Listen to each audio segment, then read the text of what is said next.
difficult moments we are in, and thrive as usual. East African Breweries, EABL, has cut down its dividend payment by half to stand at 5 shillings and 50 cents per share after posting a 20.8% drop in profit for the year ended June this year to stand at 12.3 billion shillings. The company now says rising input costs, multiple excise tax increases, and currency depreciation saw East African Breweries dropped by 12% in the year that ended June 30th. That is its profit. Jimmy Bogo was at the company's full results announcement and joins us with more details on why the company's numbers are spiking in the red. Good afternoon, Jimmy. Well, thank you very much, Noah, and a very good afternoon to you too. Yes, we're looking at EABL performance, that is fully a performance for the year 2023. Now, a number of things have happened. One of the things that, of course, is going to be an issue that sets investors a bit, making them a bit jittery, is the fact that EABL's profit has dropped significantly that is by about 21%, that is to 12 billion shillings. Now, these figures do not just go that way. They have a knock-on effect in terms of how much shareholders are going to get, and we will be engaging EABL CEO, that is Jane Karuku, just to give us to help us understand rather what has been happening in that space and in the industry, and why are we seeing a lot of the numbers being in the red. We know that the cost of input has been one of your biggest headaches, so just talk to us through that, and in terms of cost, by what margins did they change? Okay, so thank you very much. So looking at the past year, really tough trading environment. I think the first I would say we saw excise within that trading year go up like twice.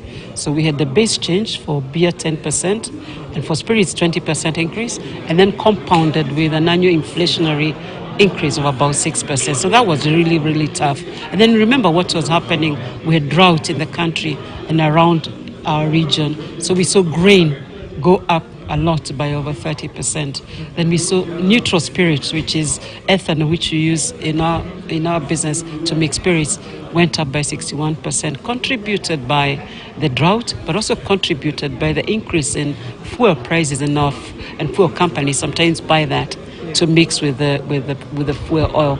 So we were competing for that, so it became very expensive. And then of course there was a global disruption that led like increases in fuel, but we also saw our power bills go up by 40%. So if you combine the tax increases and then you superlay that with the cost of goods or cost of inputs increase and inflation, it was really challenging. And then on top of that, we had excise put on glass where we bottle our products. So it was really a tough trading environment. All right. I think during your half-year results, when we were having this conversation, you seemed a bit optimistic than you are right now. What has changed? So I think we've seen a lot change. If you think about what's happening at the Forex perspective, so when we were having a conversation, probably the dollar to the exchange rate was just 125. Now we are headed 150. And of course that Forex has a challenge for us because of inputs, either imported inputs or even local inputs, because we are seeing the ceilings keep going up of local costs of goods that we are using and in general our operations. So I think we were more bullish at half year because we had had a great F22 and the momentum seemed like it was continuing. And then we started having problems. I mean, like in March, we had 3 days, we had almost half the month demonstrations, which really affected consumer footprint, footfalls in our business or in our outlets. All right. Now, the other thing that has really been part of this conversation and this is something that came out during Rispa's presentation, is the question of inflation. Maybe help us understand how has inflation affected the business and what are some of the measures that you have adapted just to deal with that? So going back to inflation, inflation affects us in so many ways. The first one is the cost of goods. So everybody's pricing up because either their inputs as well are going up, either driven by foreign exchange or driven by supply and demand issues. For example, grain, more demand than there is supply, so that increases the price. If you think about power going up 40%, that in us we call it cost of goods inflation, because if your power was 1, it's now 1.4. So that's very, very significant. It has to go to the cost of the product. So all those costs in a business, you always say you want to price to cover the cost of your goods or tax increases. But what that does, it's affecting the pricing of the brands. And we can't price to cover all that in the last particularly half year, because what it does, it will make the brands less reachable, less affordable, or less accessible to the consumers, and it affects volume. So inflation is tough. It's very, very tough for our business. From a macro perspective, and in terms of looking at consumer disposable income for most of your consumers, how has that changed? And just looking at the knock-on effect of that to the business. So we were looking at the consumer discretionary spend, let's say what we saw same period last year. And if you look at the total basket, the contribution to our sector, overall alcoholic beverages, was 8% of the total wallet. We've seen that shrinking to almost 5%. Those 3 percentage points change are huge, which means people are spending less.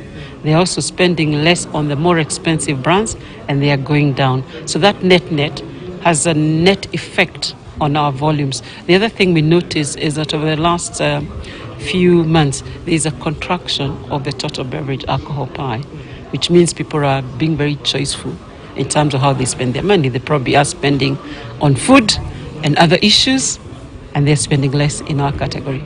All right. Now, you have said, and just to quote you verbatimly, that you are going to stick to your strategy.